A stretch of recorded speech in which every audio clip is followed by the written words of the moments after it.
stop with others? I think that obviously affordability is the #1 issue for folks. It should be front and center. I think people understand that the president has a foreign policy portfolio as well that cannot be ignored and that often has very consequential ramifications for the quality of life here in the United States. How do you kind of balance both of those? Presidents have done it since the beginning of the Republic, so and as has the United States Congress, I think that we're expected to deal with a whole host of policy issues every day.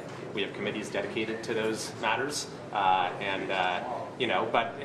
it is true that we want to make sure that we are especially attentive to those areas that need special attention. And right now, for many Americans, that's the cost of living and the hardships that too many families are facing in this country. So I do think that needs to be front and center here in the coming year. Sir, I have a Venezuela-China related question. So I know that pro-democracy activists were celebrating the news of Maduro's capture, but in Los Angeles, a group of protesters were actually pepper sprayed, several of which went to the hospital, by a security guard who was hired by the Chinese consulate, pepper sprayed those pro-democracy activists. What is your response to that? Do you have any concerns about transnational repression with regards to this? I haven't heard about that. Obviously, that's extremely concerning if you're seeing, force used against people who are peacefully protesting, especially protesting in favor of democracy, and if it involves foreign elements, that's even more concerning. On healthcare, have you had any conversations with your Senate counterparts about what a deal could look like? I have. There's been a lot of cross-chamber dialogue on this. There's a meeting coming up in a couple days. I wish there's a meeting among, I believe, being planned for a couple days among both members of both chambers.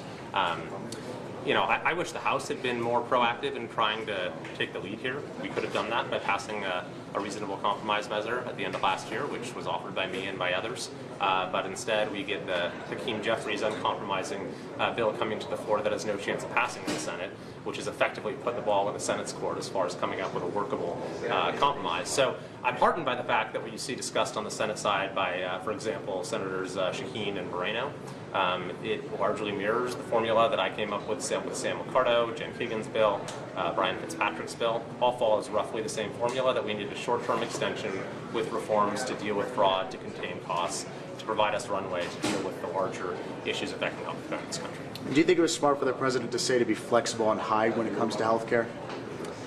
Well, that's sort of a position we have to take in states like mine, where if you did anything different, then it would basically cause the entire exchange to crumble in California and New York, states like that, under existing state law.